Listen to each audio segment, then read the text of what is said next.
خی گەورە سڵاوتان لێبێت بەڕێزان لیستی برایەتی لە شاری کەرکووک پرۆژەی هەرێمی سەربەخۆی کەرکووک ڕەت دەکاتەوە لە کۆبنەوەی ئەمڕۆدا لیستی برایەتی کە گەورەترین لیستی ئەنجومەنی پارێزگای کەرکووکە پرۆژەی نەجمەدینکەرین پارێزگاری کەرکووکیان بۆ کردنی کەرکووک بە هەرێمێکی سەربەخۆ ڕەت کردەوە بە میواندارێک لە بەڕێزان عارف قوربانی نووسەر و ڕۆژنامەنووس لە بەشی یەکەم هەروەها لە بەشی دووەم نەسەدەین سەعید وەزیری ناوچە کوردستانیەکانی دەرەوەی دارایی هەرێم باز لە پرسی هەرێمی سەربەخۆی کەرکووک دەکەین سەرەتا ڕاپۆرتێک دەبین.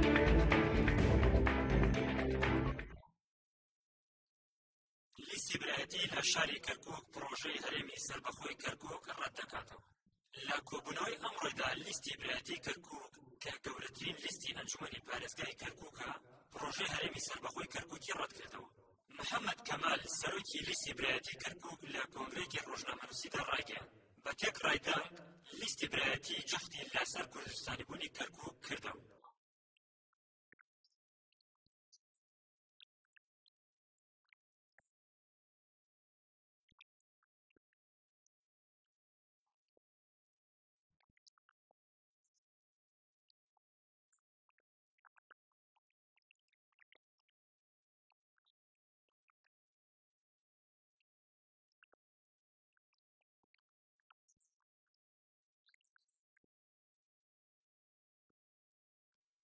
لای خۆشەوە ئەحمەد عەسکەری ئەندامی ئەنجومەنی پارێزگای کەرکووک لە پشتی یەکێتی نیشتیمانی دەربارەی پرۆژەی هەرێمی سەربەخۆی کەرکووک ڕایگەیاند ئەوان پابەندن بە بەڵێنەکانیان بەرامبەر خەڵکی کەرکووک و تێدەکۆشن بۆ گێڕانەوەی شارەکە بۆ سەر هەرێمی کوردستان.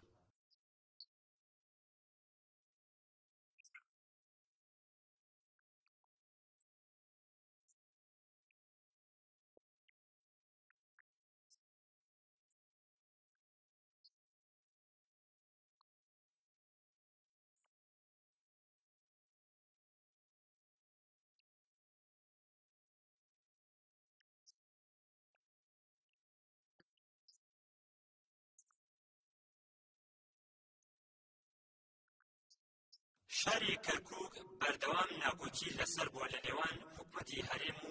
حکومەتی عێراق لە دەستوری عێراقشدا چارەنووسی شارەکە بەستراوەتەوە بە جێبەجێکردنی مادەی ١٤٠ بەڵام ئەو مادەیە نەیتوانیوە چارەنووسی شارەکە یەکلا بکاتەوە. لە ئێستاشدا نەجمەدینکەرین پارێزگاری کەرکووک پێشنیازی کردووە کەرکووک بکرێتە هەرێمێکی سەربەخۆ و دواتر ڕاپرسی بکرێت بۆ گێڕانەوەی بۆ سەر هەرێمی کوردستان.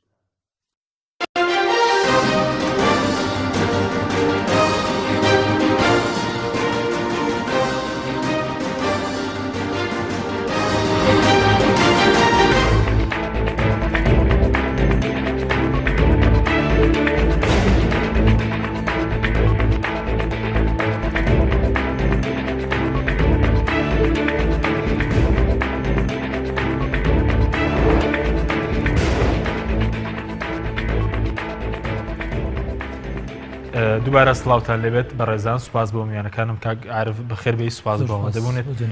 بەر لەوەی کە بینە سەر هەرێمی خزمەتچیەکانی هەرێمی سەربەخۆی کەرکووک حەزەکەم قسە لەسەر کۆبوونەوەکەی ئەمڕۆی لیستی برایەتی لە کەرکووک بکەین و ئەوان ڕاتیان کردەوە چۆن لە کۆبوونەوەی ئەمڕۆی لیستی برایەتی لە کەرکووک دەڕوانی هەڵوێستەکان چۆن هەڵەسەنگێنی. وڵا تاوان دەستخۆشییان لەکەم هەرچەند بەڕای من هەڵوێستێکی درەنگ وەختە نەدەبوو هەڵوێستیان لە دوای قیادەی حیزبەکانی خۆیان بێت چونکە هەر یەک لەو کارکتەرانێکە لەو ئەنجومەنی پارێزگای کەرکووکن بەشێکن لە حیزبە کوردستانیەکان و ئەکسەرێتی حیزبە کوردستانیەکان لە هەفتەی ڕابردوو دو هەفتەی ڕابردوو ئەم پرۆژەیان ڕەت کردوێتەوە. لیستی برایەتی بەڕای من دەبوو هەر گەرما و گەرم هەرەوە ڕۆژەی کە باس کرا دەبوو یان هەڵوێستی خۆیان ڕابگەیانایە بۆی ئەسڵەن هەر نەبێتە قسە و باس چونکە ئەم پرۆژەیە ئەگەر بێ بچێتە قۆناغی جێبەجێکردنەوە دەبێت ڕێکارە قانونیەکانی ئەوەی لە ئەنجومەنی پارێزگاوە تێپەڕێت دەبوو یەکەم ڕۆژ ئەنجومەنی پارێزگا ئەمە ڕەت کاتەوە و بەگژ ئەم تەرحەیە بچێتەوە بۆی هەم دڵنیایی لای خەڵکی کوردستان دروست کردایە هەم زوو ئەم کەیسی کارەکەی چی کە هەڵوێستێکی درەنگ بەداخەوە لیستی برایەتی لیستێکی ڕاستە ئەکسەریەتن ئەنجومەنی پارێزگا بەڵام لیستێکی سارد و سڕن و کێشە هەیە لە مەسەلەی بەڕێوەبردننی ئەم لیستە و بەرپرسی سەرۆکی یا سەرۆکی لیستی برایەتی تا ئێستا نییە کۆمەڵە خلافەیە لە ناو حیزبەکانە کەڕنی بەڵامنی سەرۆک نیە تا ئێستا سەرۆکی لیستی برایەتی نییە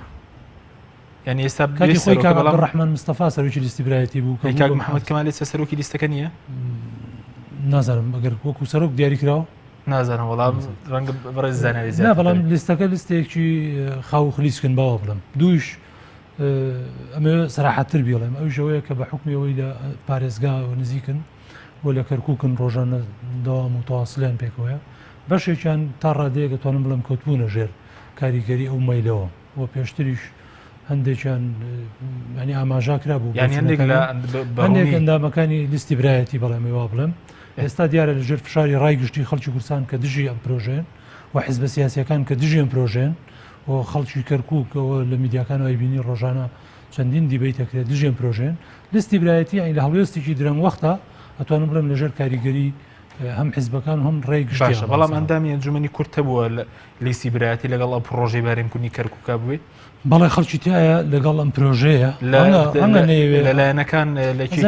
لەکوێ من پێویست ناکە لێرەوە ئەماشە بۆ بکەم بۆ ئەبێ هەمومان کار بۆ بکەین ئەم بەرەی لاوازکەین نەچین تەرویز بۆ بکەین چێ لە پشتیان پرۆژێن بەڵام بە دیاریکراوی خەڵک هەیە لە ناو لیستی برایەتی و چەندین جار لەو کۆڕ و کۆبوونەوانەی کە تایبەت بە ئەم پرسە لە کەرکووک و لە شوێنی دەرەوەی کەرکووک گرێدراوە یا بەشدار بووە پێویست ناکەی سەنەوە بێ حیزبەکان خۆیان تحقیقەوە بکەن بزان کام کارکتەرەکانی بینە سەرەوەی کە بەرز لە ماوەیان ڕۆژی ڕابردوو لەگەڵ پارێزگاری کەرکووک کۆویتەوە تا ئێستا ینی پارێزگاری کەرکووک ینی ڕوونکردنەوەیکی دقیقی نەداوە لە سەر هەرێمی سەربەخۆی کەرکووک ینی ڕوونکردنەوە بۆ خەڵکی کوردستان لەوەی کە بەڕێز پرسیار لێکرد بۆچی ینی دەیەوێت کەرکووک کاتە سەر هەرێمێکی سەربەخۆ وەڵامی ئەو چی بیانی زانی ئەو دیارە هەندێک تەبریراتی هەن بۆ خۆی کە باسیەکە هەندێک تەبریراتی هەن هەندێک لە تەبریراتەکانی پەیوەستە بە کەمتەرخەمی هەرێمی کورسانەوە و پەیوەستە بەوەی کە لە ئەنجامی پاشەکشەی بەغدا یا کەمتەرخەمیەکانی بەغدا هەرێمی کورسان هەوڵی نەداوە ئەو بۆشایەنە پڕکاتەوە بۆ نمونە هەرێمی لە چڕێک یعنی بە باوەڕی من بەغدا ئەگەر لە هەنگاوێک لە کەرکووک بکشێتە دواوە دەبوو هەرێمی کورسان لە پرۆسەوە نەگەستا دەبوو هەرێمی کورسان دوو هەنگاو بچێتە پێشەوە لە خاوەندارەتیکردنی کەرکووکە کۆمەڵی کێشە و گیرروگرفت هەیە لە کەرکووک کە پەیوەستە بە هەرێمی کورسان و بە ناوەندەوە جۆرێک گلەی و نیگەرانی لای ئیداری کەرکووک دروست کردووە ئەمە بەڵام بێتە سەر مەشروعیەت یا ڕەوایەتی ئەم تەبریرە بۆ پرۆژەیەکی وە لە من بپرسی بێگومان پێم وایە هیچ ڕەوایەتیەک لەوەیان نییە بەو بیان و پاساوانە تۆ بڵی تەرحێوە بکەی کەرکووکەی تاریمی سەربەخۆ کە هیچ لە سەبەکان وەک ئەو باسیەکە پەیوەندی بە وەزعی اقتصادی کەرکووکەوەیەکە بەغدا پارەی پرۆژەکانیان بۆ نانێرێ و بەغدا ڕێگریە لەوەی کە نەوتی کەرکووک بفرۆشێ جا بە تێگەشتنی من و منطقی ژوایە لە بری ئەوەی کە تەرحێوە بکەی کەرکووک بێتە هەرێم لە بری ئەوەی کە بەغدا نایڵێنەوەتەکە بفرۆشی باشترین بژاردەوەی کەرکووک داوا بکەی بێتەوە سەر هەرێمی کورسان بۆی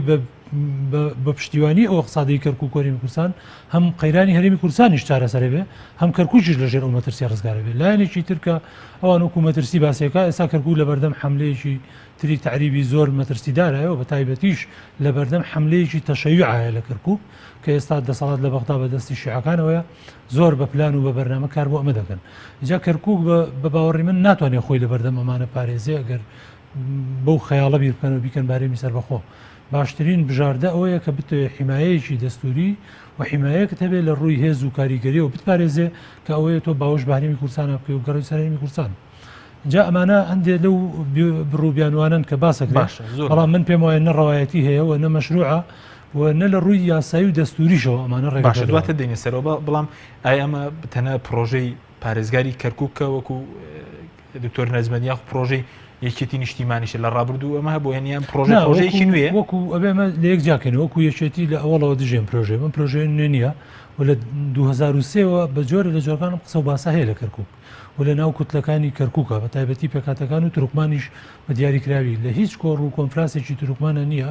و لە هیچ ڕاگەیەنراوێکیان نییە لەسەر دیاریکردنی چارەنووسی کەرکووک تورکمان داوای ئەمەی نەکردێتەوە ڕێگەی قانونیشان چەند جارێ بۆ گرتوۆتە بەر پرۆژەیان تەقدیم بە حیزبە کوردیەکان کرد لە پەرلەمانی کوردستان کاتی خۆی پرۆژەیان بە قیادەی سیاسی کوردی کرد پرۆژیان بە بەغدا پێشکەش کرد پرۆژیان تەقدیمی مجلسی وزارای بەغدا کردووە تەقدیمی مجلسی محکەمەی دەستوری کردووە بەڵام لە هەموو ئەمانە شکستیان خواردووە چکە کەرکووک ڕێگە پێدراو نییە بۆی لە ڕێ قانونی و بێبارەی سەربەخۆ زوو ئەمە ڕەت کراوەتەوە بە تایبەتی لە دوای هاتنی داعش وە لاوازبوونی پێگەی تورکیا و یا تورکمان و عەرەبی سونە لە ناوچەکە جارێک کەم تەرحا سەری هەڵداوەتەوە بە گەرم و گوڕی و ئەم جارە تورکیا بە پشتیوانی خۆی دەیوێت لەم کەیسەیە ڕۆڵێکی هەبێ وەکو پەناگایەکی ئارام بۆ سونە چ تورکمان چ عەرەبی سونە لە منتیقەکە و بێتە قۆیەکی ئەقتصادی و قۆیەکی بەشەری لەو ناوچەیە بۆ پاراستنی پێگەی سونە لە عێراق و ئەمە ئەگەر ورد بکەینەوە هەرچەنە من ینی لای من تحصیل حاصڵە کە هەرێمی کەرکووک دروست نابێ بەڵام ئەگەر وردیشی بکەینەوە ئەمە زۆر مەترسیدارە بۆ کوردستان یعنی ئەگەر لایەنە یاسایەکەش ڕێگر نەبووە دەبوو خەڵکی کوردستان و پێشم وایە هەر پێویستی شەتێ بگەێنەوەی کە ئەمە مەترسی ێجگار گەورەی هەیە لەسەر باشە زۆر باشە بەڕێز وتت یەکێتی نیشتیمانیە لەسەر تاوان پرۆژێ ئەوە ویستم ئەو بڵێم بەڵێکە یەکێتی دژی ئەم پرۆژەیە بۆ وەکو حزب و لە ڕابردوو شایەتی قوربانی ێزگار گەورەی لەسەر کەرکووک داوە زەنی ینی من دەمێ حقیقەتێکی تاریخی بژارمەوە کە لەم ڕۆژانە چەند جارێکیکە باسم کردەوە جەنابی مامجلال لە ساڵی 95 خۆی باسێکە ئەڵێ کە پرۆژەیەکی ئەمریکی هەبوو بۆ ئەوی دوای ئەوەی وەفیق سامڕایی هاتە دەرەوە پەیوەندی کرد بۆ ئۆپۆزیسیۆنی عێراقیەوە پرۆژەیەک هەبوو کودەتای سەربازی لە عێراق بکرێ بە پشتیوانی ئۆپۆزیسیۆنی عێراقی و ئەحمەد چەلەبی و کۆمەڵی لەو زوڵاتانی لەناوجێشی عێراقیا بوون کە پەیوەندیان هەم بە ئەمریکا هەم بە ئۆپۆزیسیۆنەوە بوو و بە پشتیوانی هێزە کوردەکان کودەتای سەربازی بکەن ئەڵێ و کاتە داوای لە پارتی و یەکێتی کرد بەشداریان پرۆژێ بکەن پارتی گوایە یەکەم جار ڕەتی کردێتەوە یەکێتی قبوڵی کردو بچێتە ئەم مەشروعەوە بە مەرجی ئەوەی هێزی پێشمەرگەی کوردستان کەرکووک ئازاد بکە ڕازی بوون تەبەن دیارە سەدام بەمەی زانیوە نامەیەک بە مکەڕەم تاڵەبانیە ئەنێرێ بۆ مامجلال نامەیەکی دەستنووسی سەدام حوسێن ڕاستی ئێستا مامجلال ڕەنگەباری تەندروستی لەبار نەبێ بۆی خۆی ئەم قسەی بۆ خەڵک بژێڕێتەوە بەڵام من هیوادارم میدیاکان بە دوواداچوون بۆ قسەی من بکەن و بچن مقابلەی مکەڕەم تاڵەبانی بکەن سەدام داوا لە مامجلال کاڵێ ئێوە مەچنەم پرۆژەوە ئەمە موامەرێکی استعمارە بۆ لەتکردنی عێراق و بۆ تێکشاندنی دەوڵەتی عێراق و جوانەیە مەشروعی کوردی ڕەوایە و ئێوە پرسەکەی ئێوە پرسێکی حەق و قانونیە لەبەرەوە وەرن ئەچینە ئومە متحیدە بەم سنوورە جوگرافیە و ئیداری ساتانەوە ئیعلانی دەوڵەتی کوردی بکەن من یەکەم ڕئیس دەوڵەتم دان بە کوردستانانە وەک دەوڵەت مامجلال بە نامە جوابی سەدامەداتەوە ڕەتی دەکاتەوە یعنی دەوڵەت ڕەتەکاتەوە بەبێ کەرکووک و ئەڵێ ئەبێ ئەگەر کورد هەرچیانێکی هەیە کەرکووک دەبێت پایتەختەکەی بێ باشە لە هەلومەرجەکە تۆ شەڕی ناوخۆ بوو لە ساڵی 95 ئابلۆقی ئابرووی جیهان لەسەر عێراق و عێراقش لەسەر کوردستان بوو خەڵک لەو پەڕی نامەتیە بوو چارەنووسی ئەم هەرێمە یعنی هەمیشە لە مەترسیەوە بوو کارێمەکەش لەدەست بدەین ئەو ڕۆژە تۆ لەبەر کەرکووک دەوڵەت دەبارەوەی خێرە ئێستا چه حکمەتێ لەوەیە کە دوای هاتنی داعش کەرکووک بە هەموو پێوەرێک ئێستا لە باوەشی کوردستانە هێزی پێشمەرگای پارێزێ یعنی لە ڕووی اقتصادی سیاسی ئەمنی سەربازی بە هەموو جۆرێک یعنی کورد تحکم بە کەرکووکەوە چه حکمەتێک هەیە لەم تەوقیتەی کە عەرەبی سوننە و تورکمانی سوننە لەو پەڕی ترسان لە بەرامبەر بەغدا لەبەرەوەی شیعە بڕێوەی بە و لەو پەڕی ناومێدیە خەڵکی کەرکووک بەرامبەر بە بەغدا باشترین دەرفەتە بۆی ئێستا کار بکەن ڕێکارەکان چین یا ئەو ترسونی گەرانیە پێکاتەکان چین بیڕێنینەوە کەرکووک بێتەوە سەر کوردستان باش چه سڕ و حکمەتی لەوەی ئەگەر پرۆژەی یەکێتی نیشتیمانیە بۆ لێپسین لەگەڵ پارێزگاری کەرکووک ناڕێز دەڵێت ینی بۆ نمونان پرۆژەی خەتەرە بۆ سەر بەرژۆنەکانی خەڵکی کوردستان و کەرکووک هەزانی ئەوە پرسیارێکی زۆر جددیە و من خۆشحاڵم بەوەی کە ئێستا میدیاکان ئەو ڕخنەی لە یەکێتی دەگرن یەکێتیان سۆدە بەردەم پرسیاری ئەوەی سەرباریەوەی کە یەکەم ڕۆژ مەکتەبی سیاسی ڕەتی کردێتەوە بەڕسمی و لە کۆبوونەوەی هەردوو سەرکردایەتی ئەو بەشی یەکێتی و گۆڕان جارێککە زۆر بەتونی ڕەت کراوەتەوە بەڵام خەڵک ئەو پرسیارا کاڵی بۆ ئیجراعات ناکەین لە کاتێکدا بۆ نمونە ئێمە ساڵی 2013 لەوەی سی حوزەیرانی 2013 کاتێ یەکێتی و پارتی ویلایەتی سەرۆکی هەرێمی کوردستانیان درێژ کردەوە یەک ئەندامێکی سەرکردایەتی یەکێتی نیشتیمانی کوردستان لە ئاکاونتەکەی خۆی پۆستێکی نووسی کە ئەمە کارێکی خراپە مەکتەبی سیاسی یەکێتی بە ڕسمی تەجمیدیان کرد کاک ئارێز عەبدوڵڵا بوو پاسەوانەکانیشان لێسەنەوە ناردیانە ماڵەوە بە بیانووی ئەوەی ئەمە دژی سیاسەتی گشتی یەکێتیە باشە قسەیەک ئەندامێکی سەرکردایەتی بیکا لەوەی ویلایەتی کاک مەسعود خراپە درێژتان کردەوە تەجمید بکرێت بەڵام مەکتەبێکی سیاسی تەرحی ئەوە بکرا کەرکووک لە کوردستاندا ببڕێ و مەکتەبی سیاسی بێدەنگ بێ و ئیجرات بەرامبەرینەکە ئەمە پرسیارێکی زۆر جددیە و دەبێت مەکتەبی سیاسی لە بەردەم گەورەترین بەرپرسیارەتیایە دەبێت ئەمە بە جۆرێک معالەجە بکە مەجای هیچ ڕخنە و گوێنێت یا گومانێک دەبێت پارێزگاری کەرکووک بگۆڕنیان لێ پرسیۆ لەگەڵا بکەن من نازانم چێکن بەڵام بە تێگەیشتنی من باشترین بژاردە کە ئەم قسەیە یکەم مەسئولانە لێرەوە یکەم و 5-6 ساڵە منە قسەیاکەم لە میدیای نەماوە نەموتوێت لە دەیان وتارە وتومە بە جێگرەکانی سکرتێری گشتیشم وتووە چەند جارێ بە قسە بەدەمی کەرکووک ئەبێ لە دەستێکی ئەمین نابێ دەستێکی ئەمینانی ئێستا من دەستێکی ئەمین بێ لە ڕووی سیاسی و پێشنیاری ئەوە ناکە بژاردەیەک بگرنە بەر کە کەرکووک نێتەوە سەر کوردستان دەجار پێشنیارم کردووە ئێستای شێڵێ مەڵم کەسێکی وەک مەلا بەختیار کە ئەگەر بەراوردی خانەقین و کەرکووک بکەی ئەبێ ستایشی ئەو ڕۆڵە بکەی کە یەکێتیەکانی خانەقین جێڕایانە لە نێشتنی پاکتاوی ڕەگەزی بەڕای من کەسێک وەک مەلا بەختیار پێی سەرپەرشتیاری کەرکووک بۆ ساڵێک 2 ساڵ تاو کاتی چارەسەری کێشەی کەرکووک بوو نێزمەندی پارێزگاری کەرکووک نە پارێزگار کێشە نییە بەلای منەوە سەرپەرشتیاری کەرکووک ئەبێ مەلەفی کەرکووک لە دەستی کەسێکی بەهێزا بێ و ڕوئیایکی کورسانیانەیە هەبێ نەکەوێتە ژێر تەسیری بەرژەوەندی و حەزکردنی خولیای دەسەڵات و کاریگەریەکانی ترەوە بۆی باش پێگەر بەبێ لێ پرسیینەوە لە پارێزگاری کەرکووگەمە بەسەر یشتیدا تێپەڕێکێتی زیانی دەکات ناخۆ ئێستا خەڵک تۆ بەس تەماشای تۆڕە کۆمەڵاتیەکان کە خەڵک ئەڵێ گومانمان هەیە ئەمە ئەبێشێتی بە دقەتەوە قسەی وەرگێ ئەڵێ ئەمە سینناریۆیەکە یشێتی ناڕازیە پرۆژی خۆیەتی لەبەرەوەی کە ئەگەر سەرکەوت خێر علاقێنی خۆمانە و شکستیشی خوارد ئەڵێنی ئێمەنی ئێستا خەڵگومان پێڵێ لەبەرەوە مەکتەبی سیاسی یشێتی لە بەردەم گەورەترین مەسئولیەتی ئەم قۆناغی خۆیە دەبێت جۆری مامەڵەکردنەکەی بوار بۆ هیچ گومانێک نێڵێت باشە زۆر باش ئەو هەرێمی کە ئێستا پارێزگاری کەرکووک باسی لێ دەکات ینی کوێ دەگرێتەوە ئایا لەخاکوردستان لەو ئامانجانی کە من ینی خەڵکی کوردستان ڕەنگە نەیزانێ من و جەنابی پارێزگار 5 ساڵەتەنە قسەمان نییە پێگەڵ لەسەرچی لەسەرەوەی کا ئەو ڕۆژەی مالیکی هات بۆ کەرکووک من وتارێکم نووسی کاڵم کاریی خراپە لەم تەوقیتە مالیکی بێن و مەلەفی کەرکووک بخەنەوە ئەم ململانەیە نێوان هەرێمی کوردستان و بەغداوە بۆ کەرکووک نابێ بکرێتە کارتی ئامرازی ئەم سراعە منیان دەرکرد لە مەکتەبی ڕاگەنیشێتی بەڵێ ئەو کاتە ئەنداوی مەکتەبی ڕاگەنی چێتی بوو یعنی پرسیارەکەم ێستا خۆمەڵم باشە ئەو تارێ من خەتەرتر بوو لەوەی کە بتوێ کەرکووک پێی هەرێمی سەر بەخۆوە مەکتەبی سیاسی بێدەنە و خەڵکیش ئێستا قسەیەکە لەبەرەوە یعنی جارێککە دێمەوە سەر ئەوەی بەڵێ سەبات بە سنووری ببوورە اینجا ئەوڵم کە چوون بۆ لای پارێزگاری یەکێ لە ئامانجەکانم کە جۆم نەدایە ئەو شەشە و ناکۆچیانی خۆمان ئەوە بوو یعنی من هەم ئەوانەی کە بە تێگەشتنی خۆم مەترسین ئەمە بۆی بخەمە ڕوو بۆی هیچ نەبێت تێبگالەوەی ئەمانە بژاردەکەی خراپە و ئەم مەترسیان ڕوبەڕووی کورد دەبێت وەک میلەت اینجا یەکەم پرسیارکە لێم کرد ئەوە بوو سنووری ئەم هەرێمەی کە تۆ ئەتەوێت چۆ بێ وەڵامی ئەوە بوو کە کەرکووکی ئێستاوە تا حەویجە و داقوق و دووبز و ناو کەرکووک یعنی بەبێت چەمچەماڵ و کفری و کەلار و خورماتوو جا ئەمە یعنی ئەگەر وردی بکەیتەوە مەترسیەکی زۆر گەورە لەسەر سنووری جوگرافیای کوردستان بەگشتی و لە دەستدانی خاچێکی فراوانی کوردستان دروستەکە و دەسەڵاتی ناوەند دێنێتەوە دەربەندی بازیان و بناری بەمۆ و قوشتەپە چۆن بەپێی ئەو یاسا و ڕێسایانی کان چکە هەرێمی کوردستان ئەگەر ینی کەرکووک بم هەیکە لە ئیداری ئێستایەوە بێت کورد لە دەسەڵاتی عێراق و کاتە زاڵە بێ بەسەر باش ئەوەی کە بگرێتە هەرێمی سەربەخۆ کورد زۆری دەبێت لەم هەرێمە زۆر بڕیارەکانی بەدەستەوە دەبێت لەبەرەوەی ئێمە لە 1-2 هەڵبژاردننا کورد دەنگی باشی هێناوە خەڵک نازانێ هۆکارەکانی بردنەوەمان چیە لە کەرکووک و بە تایبەتیش لە دەرەوەی کەرکووک خەڵکم حقەتە نازانێ و پێیان وایە سا چێرڤ و پێگەی کورد لە کەرکووک زۆر بەهێزە لە ڕووی دانیشتوان و ئێمە زۆرینن من دەمەوێت خەڵکی کوردستان ئەم حقیقەتە بزانن چکە کەرکووک یعنی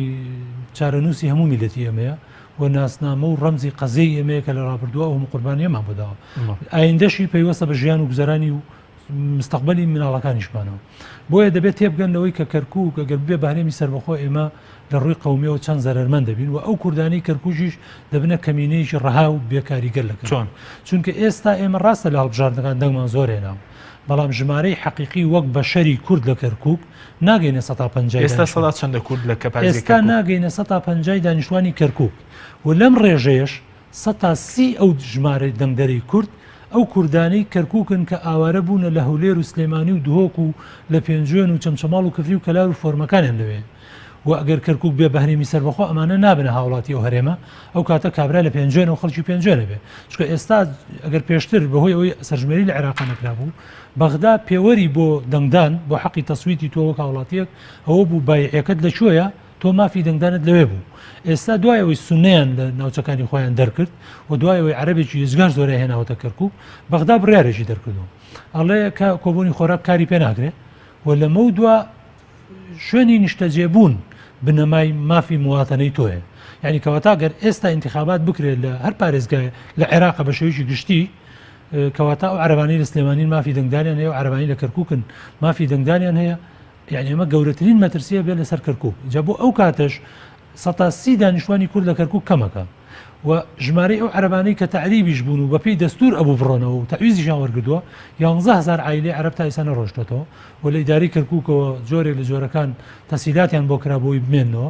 ژمارەی 78000 نەفەرە و لەم حملەیە کە عەرەبیش ڕووی کردە کوردستان و کەرکووکیش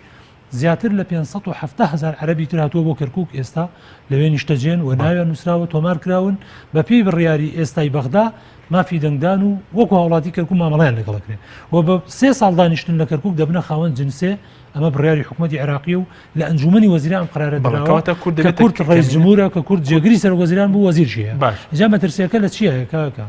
کورد دەبێتە یعنی باوەڕم وایە دەبێت لە ڕوو ژماری دانیشتوانەوە ڕەنگە لە 100 تا 30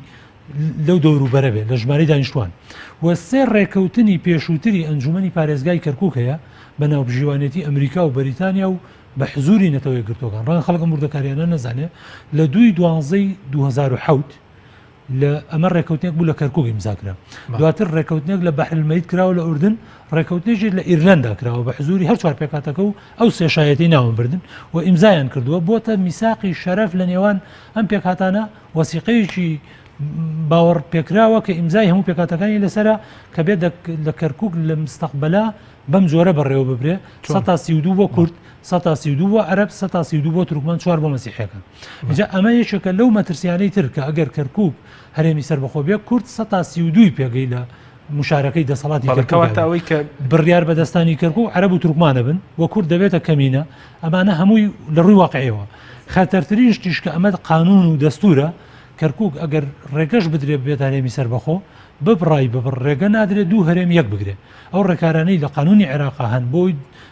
هەرێم دروست بێ ڕێگە نادا دوو هەرێم یەک بگرن کەواتە ئەو خەیاڵەش پوچە پێیان وابێ ئەگەر کەرکوک بێت هەرێمێک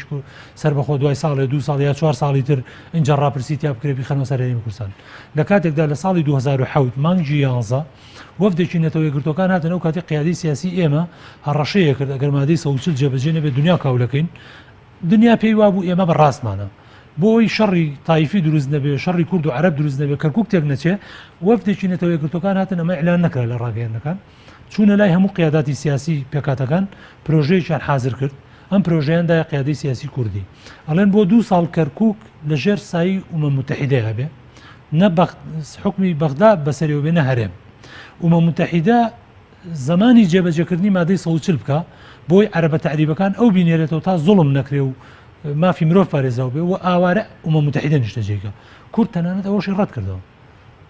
کە لە کاتێکدا ئەو کاتە هەلومەرج زۆر جیاواز بوو لە ئێستا بەڵێ زۆر باشە کەواتە مەترسی کەرکوک بە کورتی کاتمەکەمەوە مەترسی ئەوەی کە کەرکوک بکرێتە هەرێمی سەرحکومەت سیە لەسەر خورماتوو لەسەر مەندەلی لەسەر جەلەولا لەسەر تەنانەت ناوچەکان کوردیەکانی پارێزگەی ناوەش بەتەکید وایە چۆزانی بۆ ئێمە ئەمە هەموو یەک پاکێجێکە پێکەوە و کاتی خۆی چەند جارێک جەنابی مام جەلال زۆر هەوڵێدا کات لە بەغدا بۆی ئەو ناوچانەی لانی کەم کە کێشەیان کەمترە بە قەناعەتی سیاسی قیاداتی عێراقی بیگەڕێنەوە سەر کورسان مەسەڵی خانەقین و مەخمور هەندێک لەو ناوچانەی کێشەی لەسەر نەمابوو و لە ڕووی پێکاتی دانیشتوانەوە ئەکسەریەتی کورد بوون زۆر محاولەیە کرد کە ئەمانەش جیا بکاتەوە لەو پاکێزانە نەیانتوانی وەلایەن عێراقیەکان ڕازی نەبوون جا ئەگەر کەرکوک بژاردەیەک بەجیا بۆ خۆی هەڵبژێرێ بە هیچ شێوەیەک دەبێت چاوەڕێ ئەوە نەبی کە خورمات و بتوانێت ڕەبت بکەیتەوە بارێمی کورسان وەکە ئەگەر کەرکوک بێت هەرێمی سەربەخۆ من دڵنیاتەکەم هەموو ناوچەکانی گەرمەسێرش لە دەستە چێ بە بەدرە و زەسان و مەندەلی و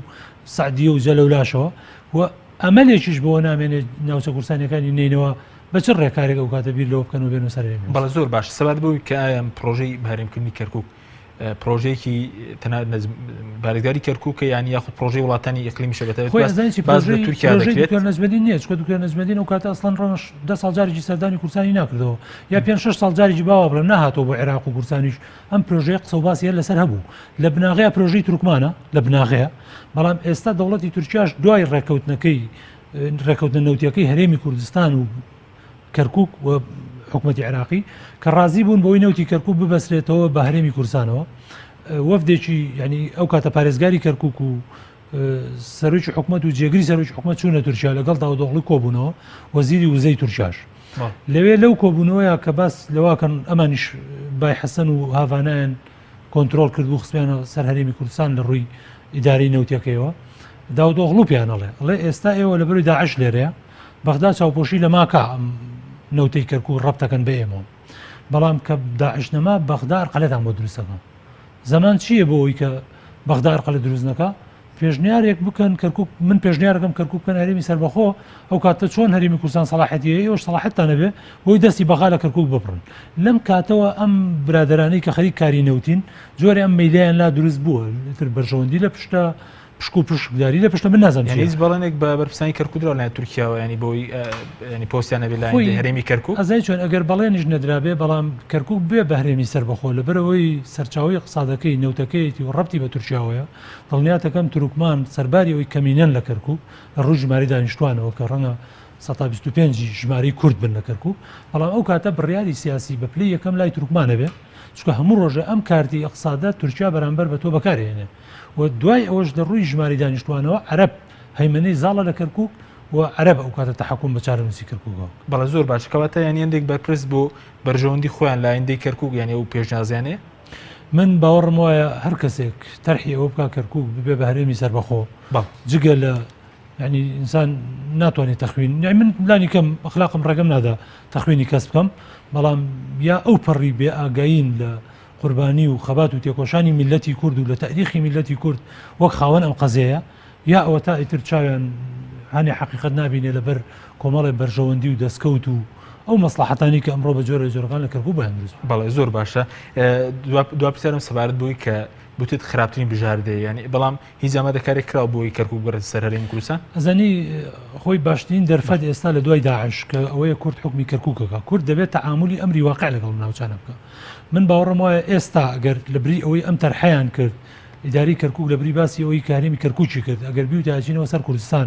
ئەو پێکاتانەی کە ناڕازی بوون بەس بمان وتایە مادام پێشمەرگە کشێنینەوە ئەگەر ئێوە ڕازینین کەرکووک بێتەوە سەر کوردستان عەرەب و تورکمان مەمنون دەبوون بەوەی کە بێنەوە سەر کوردستان لە پێناوەی بپارێزرێن لە دەستی داعش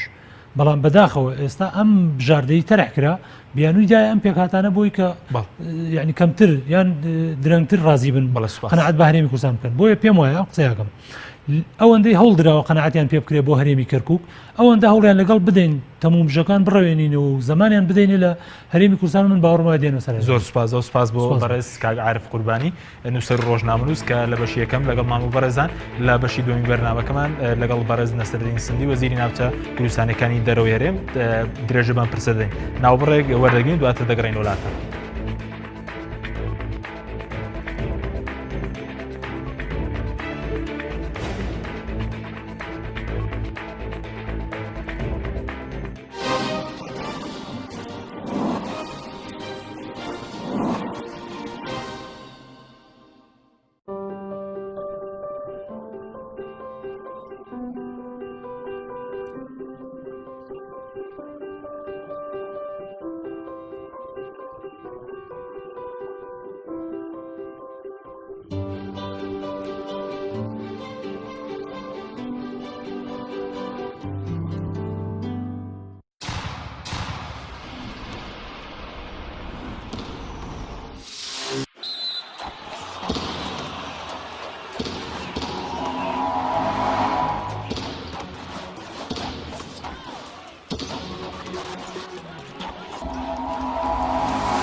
دووبارە سڵاوتان دەبێت بەڕێزان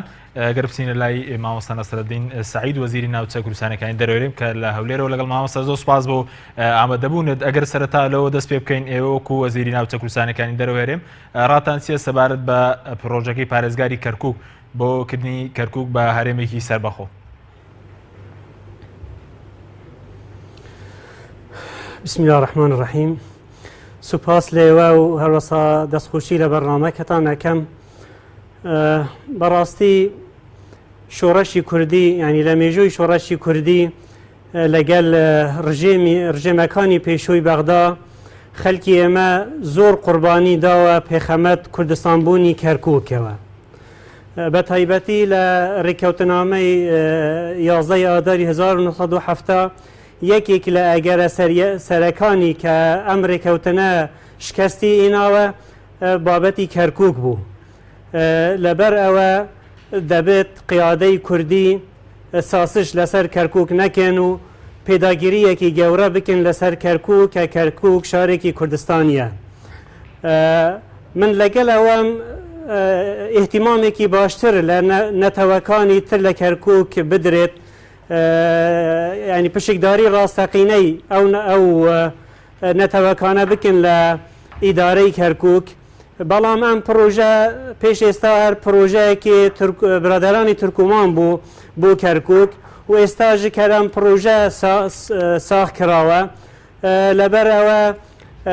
ئێمە وەک دەستەی گشتی ناوچە کوردستانەکە دەرەوی ئیدارەی هەرێم لەگەڵ ئەو پرۆژە نین.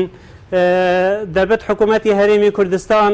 کار بکرێت بە زووترین کات کەرکووک بگەڕێتە سەر هەرێمی کوردستان. ئەوە نەبەسڕایی ئێمەیە، هەروەسا ئەمڕۆ لیستی برایەتی لە کەرکووک دانیشتنێکیان کردبوو، بە ئیجماعیان هەر لەسەرەوە بوو کە ئیش لەسەرەوە بکرێت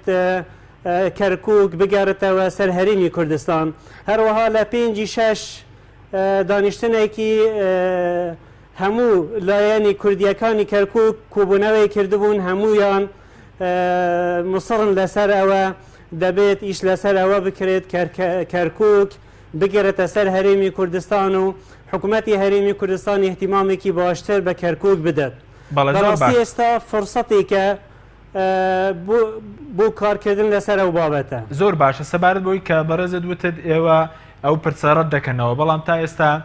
هەنگاوی عملی نراوە، زەمینە سازی کراوە بۆی کە کەرکووک بگەڕێتەوە سەر هەرێمی کوردستان، یاخود زەمینە سازی نەکراوە هەم لە ناخۆی کەرکووک هەم لەلایەن حکوومەتی هەرێمیشەوە بۆ گەڕانەوەی کەرکووک بۆ سەر هەرێمی کوردستان.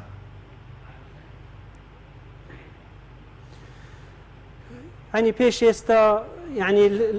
لە دستوری عێراقدا یان لە حکوومەتی عێراق لژنەیەک دروست کرا، ئەو لژنەی مادەی 140 هەوڵ هەبوو کە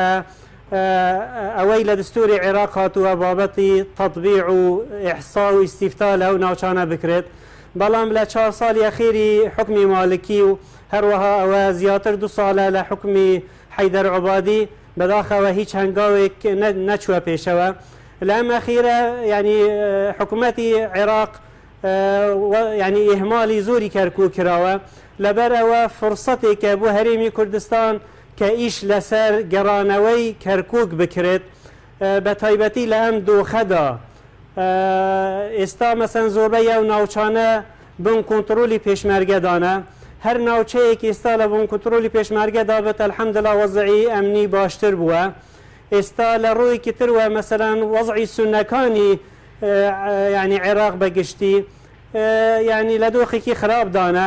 لەبەرەوە وا ئەبینم کە فرسەتێکە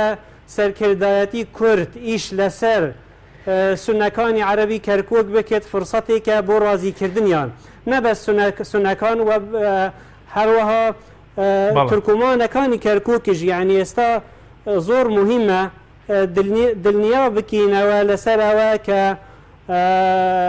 پشکداری ڕاستەقینە بۆ کەرکووک بکرێت. یعنی چونکە پێش ئێستا تەقسیری هەبوو لە بوارە، دەبێت ئێمە وەکیلانە کوردیەکان و هەروەها حکوومەتی هەرێمی کوردستان ئێشێکی باش لەسەر ئەو بوارە بکرێت. پێش ئێستا تەقسیری هەبوو، بەڵێ دەبێت ئێستا ئەم تەقسیریە نەمینێت و هەوڵ بدین کە ئەو خەلکی لە ناو شاری کەرکووک ڕازیان بکەین، دڵنیا بکەین بۆ ئەو پشکداریە ڕاستەقینەی بۆ ئەوان لە ناو ئیدارەی کەرکووک. زۆر باشە. سەبارەت بە هەڵوێستی حکوومەتی هەرێمی کوردستان، ینی تاکو ئێستا بۆچی لە ئاستی فەرمی حکوومەتی هەرێمی کوردستان هەڵوێستی خۆی ڕانەگەاند بەرامبەر بەم پرۆژەیە، ینی کەمتر خەمیژنە لەو ڕۆیە یانەوە تا ئێوە وەکو وەزیری ناوچە کوردستانەکانی دەرەوەی هەرێم تا ئێستا لە کۆبنەوەیکی ئەنجومەنی وەزیران ینی باز لە دۆخی کەرکووک کراوە یاخود ڕەتکردنەوەی ئەو پرسی بارێنبوونی کەرکووک؟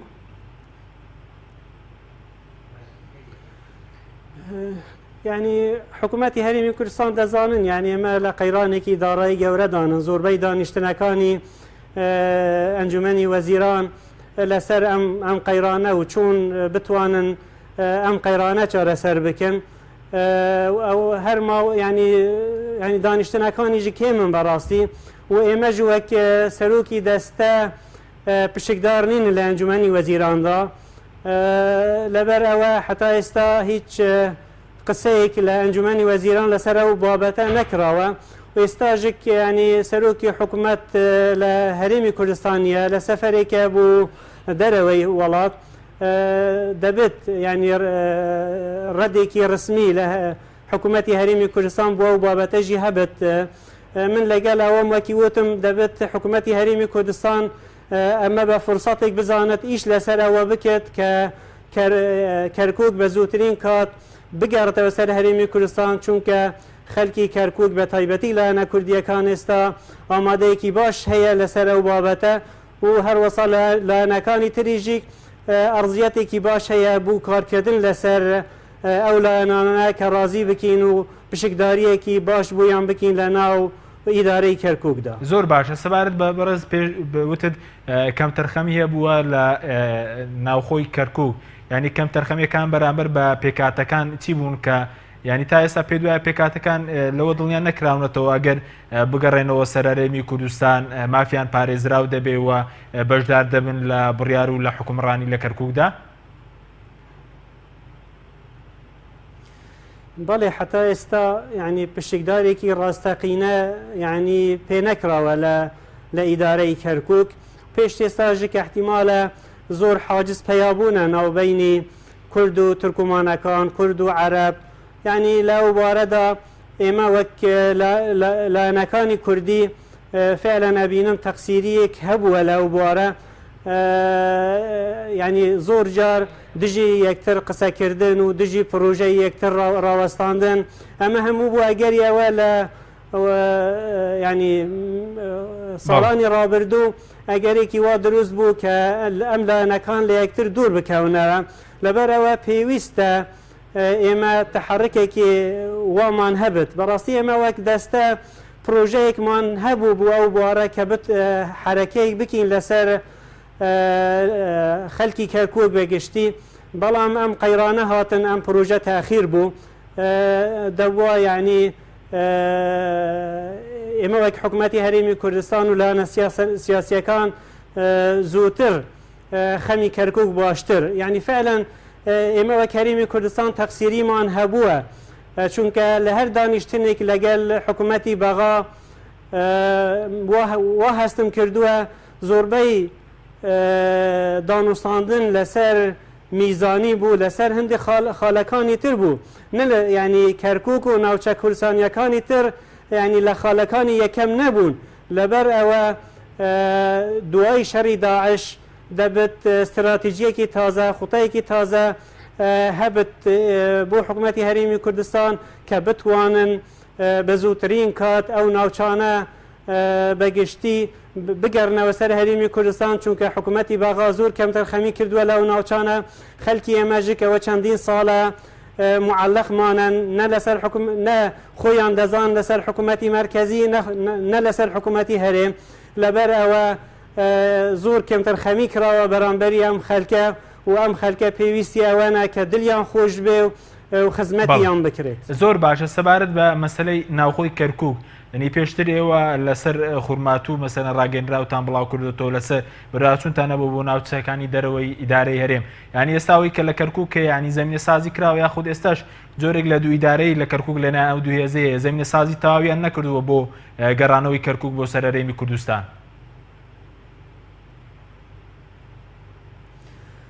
ڕاستە وڵا ئێمە لەو ڕۆژانە مەشغول بوون بە هەندێک ئیشی تریان لە دانیشتنی دەستە یەکەمین خاڵی ئێمە مناقەشەی ئەو بابەتە دەبێت و ئەکید جێک ینی ئێمە بە ناوی دەستە ڕاگەنراوێک بەڵاو ئەکین لەسەر ئەو بوارە چونکە کەرکووک وەکی لە پێشەوە بەحث کردم ینی خەلکی ئێمە بەگشتی قوربانیەکی زۆر داوە پێخەمەت کەرکووک دەبێت ینی بۆ کەرکووک ئیشێکی باش بکرێت و هەمومان ئیهتیمامێکی وا بە کەرکووک بدین کە کەرکووک وەکی وتم بە زووترین کات بگاتەوە سەر هەرێمی کوردستان چونکە هەرێ کەرکووک ئێمە ئەبینن وەکی عێراقێکی مساغەرە هەموو نەتەوەکان تێدایە و دەبێت هەموو نەتەوەکانژ مافی خۆیان وەربگرن لە ئیمتیازات و لە پشکداری لە ئیدارەی کەرکووکەوە. زۆر باشە سەبارەت بۆی کە ئەوەندەی کێوە لە ماوەی ئەوەی کە وەزیری ناوچە کوردستانەکانی دەرەوەی ئیدارەی هەرێمن ینی بەراچوتان کردووە ئێستا لە کەرکووک ینی ئەوەی کە ململانە حیزبی لە کەرکووک زۆرەوە دوو هێز و دوو ئیدارەی هەیە لە کەرکووک؟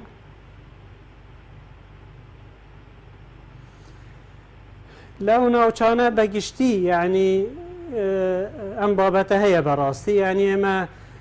نیگەڕانژی بوو لەو بابەتە و هەندێک نووسینمانژە ئاڕاستەی ئەنجومەنی وەزیرانمان کردووە لەسەر ئەو بابەتە چونکە هەر حزبێکی ینی دەسەڵاتی هەرێمی کوردستان پارتی وێکێتی لەو ناوچانە ینی ئاسایشی خۆی هەیە دەستگای خۆی تایبەتی هەیە بۆ ئەو بابەتانە ئێمە ینی پێش ساڵێک ئەو نووسینە ئاڕاستەی ئەنجومەنی وەزیرانمان کرد دەبێت لەسەر ئەو ناوچانە خەلکی ئەو ناوچانە ینی بەرەخوادانی ئەوان بوو بۆ ئێمە وەک هەرێمی کوردستان یەک حکومەت بێت نەدۆ حکومەت بێت چونکە ئەوە لە قازانجی ئێمە دانینە و قازانجی ئەو ناوچانە دانینە ئەو ناوچانە پێش ئێستا حکوومەتی بەعس زۆر ئەزیەتیان داوە ئێمە پێویستی ئەوەن لە ئەو ناوچانە ئیشێکی وا بکەین کە دلی خەلکی ئەو ناوچانە خۆش بکەین شتێکی وا بکەین کە ئەو ئەزیەت و یان ئەو هەوڵدان بۆ دوورێخستنی خەلکی خۆمان لەو ناوچانە لە کوردەواری بتوانن تەعویزی ئەو بابەتە بکەین نەبێن و لەو ناوچانە شتێکی وا دیار بکەین کە ئێمە دوو حکوومەتین و دوو ئیدارەمان هەیە. بەڵێ زۆر باش سەبارەت بەوەی کە تا ئێستا وەکو دەستەی ناوچەکانی دەرەوەی ئیدارە هێرێم نووسینگەتان کردوتەوە لە کەرکووک یاخود ینی هەمانگیتانەیە لەگەڵ پارێزگار و بەرپرسانی شاری کەرکووک یاخود تا ئێستا نووسینگەتان نییە لەوێکە نییە هۆکارەکەی چییە؟ بەڵێ نووسینگەیەکمان لە کەرکووک هەیە بەڵام حتا ئێستا بە فەرمی نەکراوە بەڕاستی ئێمە دوای بەدەست بەکاربوونی ئێمە سەردانی پارێزگای کەرکووکمان کرد سەردانی ئەنجومەنی پارێزگامان کرد بریار بوو کە لە زووە ئەو نووسینگە بە فەرمی بکرێتەوە بەڵام دیارە هەندێک هۆکاری فەرمی هەندێک هۆکاری فەنی هەبوون ئەو نووسینگە حتا ئێستا نەکراوە ومێدەوارین زووترین کات ئەو نووسینگە بە فەرمی بکرێت تا بتوانین هەماهەنگیەکی زیاتر ینی هەر هەیە هەماهەنگی لە زۆربەی ئەو ناوچانە چونکە ئێمە نووسینگەمان هەیە لەو ناوچانە یەکێک لە نووسینگە ینی نووسینگەی گەورەکەمان لەو ناوچانە نووسینگەی کەرکووکە فعلا دەبێت هەماهەنگیەکی باشترمان هەبێت لە بۆ کەرکووک ناوبینی هەرێمی حکوومەتی هەرێم و پارێزگای کەرکووک زۆر باش سەبارەت بە نەکردنەوەی بە فەرمی نووسینگەکەتانێنی ئەو کارەکەی ئەوە بووە لایانی هوەری و تەکنیکی و یاخود کێشەکە کێشەیەکی سیاسیانی ڕێگریتان لێکراوە بۆی کە نووسینگە بکەنەوە لە شاری کەرکووک ینی دەتوانێت هەردووک ئەگەر ینی هەیە توی بواریدا ینی هەندێک لێ تێنەگەهیشتن احتیمالەتەندە بوارەدان هەیە بەڵام ئێمە لە هەوڵداین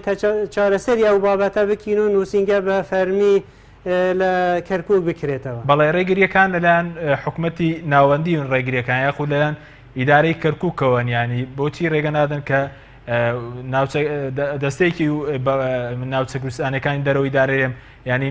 نووسینگەی هەبێ لە شاری کەرکووک کە کار بەوە دەکات ئەو ناوچانە بگەڕێنەوە سەر هەرێمی کوردستان. وەکی وتم نووسینگەمان هەیە و بینایەتمان هەیە و حتا حەدی کراوەیە بەڵام بە فەرمی نەکراوە و حەز ناکەم بەڕاستی بە تەفاسیل بشمێنەوە بابەتە بەڵام ئێمە ینی دانوستاندن بەردەوامن و ئینشاڵڵا بە زووترین کات ئەو بابەتە چارەسەرەکی دەی ئینشاڵڵا زۆر باش ئەگەر بینە سەر مەسەلەی ئەوەی کە هەرێمی سربەخۆ یان ئەوەی کە پارێزگاری کەرکووک پێشنیازی کردو ینی پێتان وایە ئەگەر کەرکووک بکرێت هەرێمی سربەخۆ کورد کەرکووک لەرەست دەدا ینی مەحاڵە جارێکی تر دوای ئەوەی کە دوای 4 ساڵ ڕاپرسی بکرێت بگەڕێتەوە سەر هەرێمی کوردستان؟ بڕای من کە کەرکووک ینی ببێتە هەرێمی سەربەخۆ ئەوە تەواوی دیتر نایێتە سەر هەرێمی کوردستان. ینی ئەم بابەتە ینی فعلەن دەبێت ئێمە باش لەسەر ڕاوەستین چونکە معقول نییە هەرێمێک دا بمەزرێت و سەرۆکی هەرێم هەبێت و پەرلەمانی هەبێت و ئەنجومەنی وەزیران هەبێت و دوای هەلوەشینی و بێت. بەعکسەوە من ینی ترسی ئەوەم هەیە کە دوایی هەرێمی کەرکووک گەورەتر ببێت هەندە ناوچەی ترش بێتە سەر کەرکووک و ینی ئەم دوو هەرێمە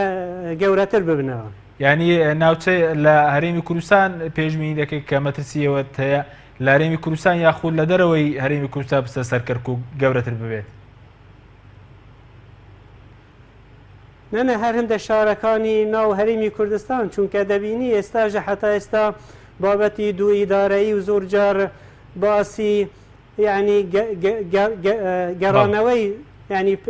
بوو پێش ئێستا بوو دوو ئیدارایی لە هەرێمی کوردستان ینی ئەگەر ئەم هەوڵە بدرێت و بشتە پێشەوە ینی بەخۆ مەترسیم ئەوەیە ینی هەندە ناوچەیتی کوردستان بشنە سەر هەرێمی کەرکووکەوە. زۆر باشە. دوا پرسیارم سەبارەت بەوەی کە باش بە بڕای ئێوە باشترین بژاردە ئێستا بۆ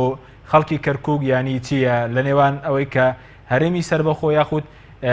گەڕانەوە بۆ هەرێمی کوردستان ینی کامیان زیاتر ینی ئێستا دۆخەکە لە بار ئایا هۆکارە ئیقلیمی و ناوخۆیەکان بۆ کامیان زیاتر بە کام ئاراستەدا لەبارترە بۆ کەرکووک؟ ئەگەر حکوومەتی هەرێمی کوردستان و لانە سیاسیەکان ئیش لەسەر ناتەوەکانی کەرکووک بکەن ئێستا باشترین دەرفەتە کە بتوانین کەرکووک بگەڕینەوە سەر هەرێمی کوردستان. وەکی لە پێشەوە باسم کرد کە بەغدا ئێستا ئیهتیمامێکی وا بە کەرکووک نادت لە ڕووی ترەوە سونەکانی کەرکووک ئێستا لە عێراق بەگشتی و لە هەموو جێگاکانی تر زۆر تەهمیش کراون. ئەگەر ئێمە ئیشێکی باش لەسەر ئەوان بکین دەتوانین ڕازی بکین و ئەگەر هەر ریفراندۆمێک بکرێت لە کەرکووک و ناوچەکانی تر و ئەبینم کە دەنگیان بدن لەسەر ئەوە کە بگەڕن سەر هەرێمی کوردستان بەڵام دەبێت ئێمە وەک حکوومەتی هەرێمی کوردستان احتیمامێکی باشتر بە کەرکووک بدین و ئەو لانەکان دڵنیا بکین کە ئەوان پشکدارێکی ڕاستەقینە لە ئیدارەی کەرکووکەکەن و مافیان ناخورێتەوە. بەڵێ بەڕێز نەسرەدین سعید سندی وەزیری ناوچە کوردستانەکانی دەرەوەی دارەرێم زۆر سوپاس بۆ بەڕێستان کە لە شاری هەولێرەوە لەگەڵمان سوپاس بۆ ئامادەبوونتە بینەرانی بەڕێز سوپاسیش بۆەوە سوپاس بۆ ئەوکارانم تا بەرنامەیەکی تر بەخواتان دەسپێرین.